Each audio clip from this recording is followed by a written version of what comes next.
জাহিলিয়াত যুগকে বর্তমান মানুষ হার মানিয়ে ফেলেছে। জাহিলিয়াত যুগে 3 বছরের শিশুকে কেউ ধর্ষণ করে নাই, বর্তমান জামানায় 3 বছরের বাচ্চা পর্যন্ত ধর্ষিত হচ্ছে। যে বাচ্চাটা কুলে কাখে নেওয়ার মানুষ, যে বাচ্চাটা কাদের কাছে ওয়াজ শোনাবো, কোন যুবকদের কাছে ওয়াজ বলবো, ওয়াজ শোনাবো, কার কাছে কোরআন হাদিস বলবো রে বাবা? আজকে 3 বছরের শিশু মেয়ে পর্যন্ত আমাদের যুবকদের কাছ থেকে রেহাই পায় না। কার কাছে ওয়াজ করবো? কেন জানেন? কেন এত বদস্খল? হাবিবের আদর্শ না থাকার কারণে, নবীজির আদর্শ না থাকার কারণে আজকে 3 বছরের শিশু যে মানুষের কাঁধে চড়ে রাস্তায় চলবে, মানুষ আদর করবে 3 বছর একটা বাচ্চা, মেয়ে বাচ্চাকে, অথচ সে 3 বছরের মেয়ে বাচ্চা আমাদের যুবকদের হাতে ধর্ষিত হচ্ছে। নাউজুবিল্লাহ, কি আসতে বলবেন?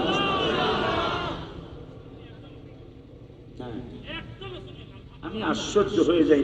প্রিন্সিপাল হুজুর, বাজান আপনাদেরকে একটা মেসেজ দিয়ে এই কথাটা মনে রাখতে পারলেন, তাইলে আমার এই সন্ধ্যার পরে ওয়াজ করার সার্থক হবে। সেটা হলো, যতগুলি জেএমবি সদস্য আজ পর্যন্ত ধরা পড়েছে, এটা চিকন কথা, যতগুলি জঙ্গি আজ পর্যন্ত বাংলাদেশের আইন প্রয়োগকারী ভাইদেরকে জিজ্ঞাসা করে দেখবেন, পুলিশ বাহিনী, আর্মি বাহিনী, র্যাব বাহিনী, ভাইজানদেরকে সালাম দিয়ে বলছি, আল্লাহ ওনাদেরকে হেফাজতে রাখুন। যে ঘটনা ঘটে গেল গত কিছুদিন আগে, এটা এত বড় অনাকাঙ্ক্ষিত ঘটনা একটা দেশের জন্য এটা ভালো বয়ে আনে নাই, আনবেও না। কারণ যারা আমরা যখন মাঝে মাঝে রাস্তায় যখন আমরা ইয়েতে করে যাই, জানে আমি দেখছি যত তোমার মতো স্লোগান যত গাড়ি সরায় না, যখন পুলিশ ভাইরা চলে আসে গাড়ি সরাইতে পারত, তাদের উচিলে কত উপকার হয়ে যায় আমাদের। কিন্তু তারা এখন বর্তমানে তারা পর্যন্ত নিরাপদ নয়। কথা বলেন না কেন? এক উশৃঙ্খল সমাজ আমাদের উপহার দিয়েছে ভাইজানেরা। না জানি আগামী 20-30 বছর পরে কি হবে আমাদের এই মুসলমান সমাজের অবস্থা, আল্লাহ রাসূল ভালো জানেন। তো যতগুলি জঙ্গি হুজুর ধরা পড়েছে এই পর্যন্ত,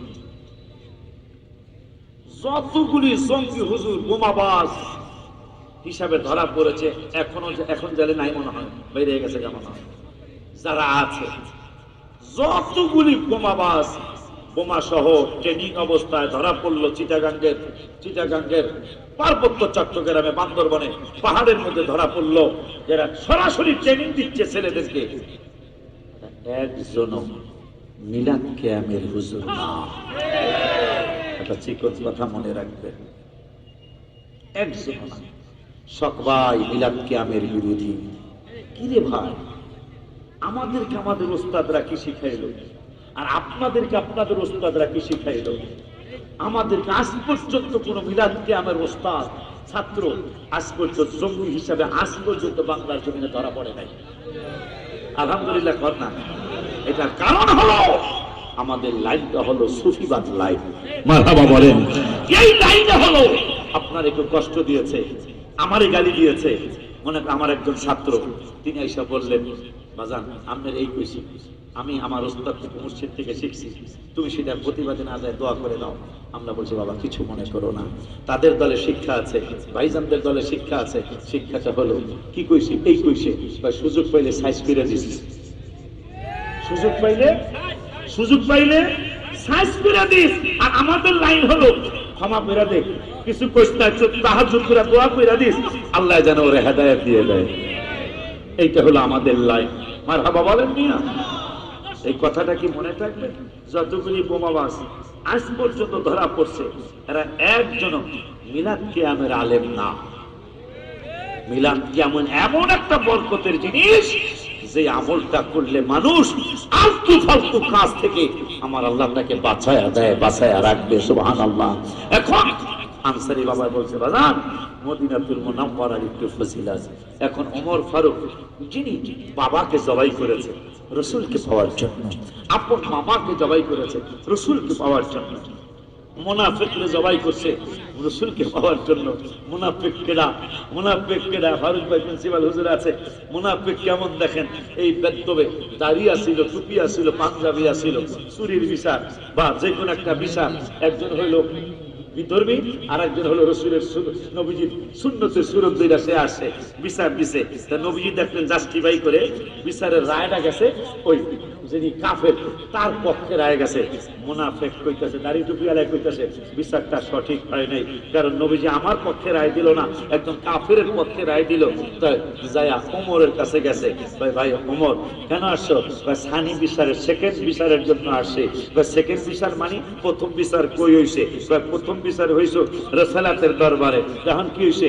এটা আমার পছন্দ হয় নাই, আমি দাড়িয়ালা টুপিয়ালা জুব্বাওয়ালা, আমার পক্ষে নবীজি রায় দিল না, নবীজি রায় দিল একটা হিন্দুর পক্ষে বা খ্রিস্টানের পক্ষে বা ইহুদির পক্ষে, এইটা আমার কাছে ভালো লাগে নাই, বিচারটা সঠিক হয় নাই।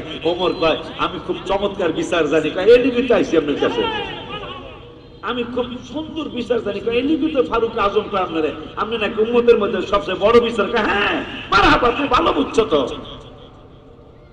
ভিতরে যায় তলোয়ার দ্বারে দাঁত দিতেছে, বউকে এইরকম তাড়াতাড়ি দাঁত দেন কা, বিচার আসছে একটা চমৎকার বিচার, এটা বিচার দেরি হইলে গুনাহ হইব, এই বিচার দেরি হইলে তলোয়ারটা ধার দিয়া আইসা কয় ইউ আর রেডি, তুমি কি রেডি? তলোয়ার হাতে, তুমি কি প্রস্তুত? বেদলে কি প্রস্তুত করে তোরে কাটতে আলবাম। কিশোরগঞ্জের বাসা, নেত্রকোনার বাসা রে, বৈরবের বাসা, কয় তোরে কাটতে আলবাম। যেই বেড়া বিচার দাবি করছে বাদী, এই বেড়াকে আমি কি করছি? তুই কি করছ? তুই বেদ্যপ কইছ। নূরের নবী রহমাতুল্লিল আলামিন নাকি ঠিক মতো বিচার করেন নাই, নাউজুবিল্লাহ বলেন। রসুলের বিচার যার পছন্দ হয় না, আমি ওমরের ফতোয়া, আমি দ্বিতীয় খলিফার ফতোয়া, আমি জান্নাতের দ্বিতীয় টিকেটটা পেয়েছি আমার ফতোয়া। আমি বাবারে ছাড়ি নাই, আমার আপন মামারে ছাড়ি নাই, আমার হাবিবের কারণে রে। আমি তুই মুনাফিককে ছাড়বো না। কেন কেন ছাড়বেন না? হাবিবের বিচার যার পছন্দ হয় না, আমি ওমরের ফতোয়া হলো তার পৃথিবীতে থাকার অধিকার নাই। আমি খুব দিয়ে এক দুই খুব দিয়ে কাটুক না, এক খুব দিয়ে কাটতে লাগবো, তোরে কাটতে আলবাম। একটা কোপ দিছে, কাইতে গেছে গাছে। সারা মদিনাতুল মুনাওয়ারায় মক্কাতুল মুকাররমায় খবর হয়ে গেল, ওমর মুরিদ হইয়া বায়াত হইয়া বাপেরে মারছে, মুনাফিকরে এই আপন মামুরে মারছে, মুনাফিকরে মারছে। আমার আল্লাহ কয় ওমরের পক্ষে আয়াত নিয়ে যাও, আমার হাবিবের পক্ষে আয়াত নিয়ে যাও। জিবরাইল কি আয়াত? ফালা ওয়া রাব্বিকা লা ইউমিনুনা হাত্তা ইউহাক্কিমুকা ফিমা শাজারা বাইনাহুম। বন্ধুর কাছে আয়াত নিয়ে যাও, আমার সালাম প্রথম দিয়া আয়াত বলে আছো, ওরা ওই পর্যন্ত ঈমানদার হবে না। লা ইউমিনুনা হাত্তা ইউহাক্কিমুকা ফিমা শাজারা বাইনাহুম। আমার বন্ধুকে প্রত্যেকটা বিচারের হাকিম যদি ওরা না মানে, ওরা কোনোদিন ঈমানদার হতে পারে না।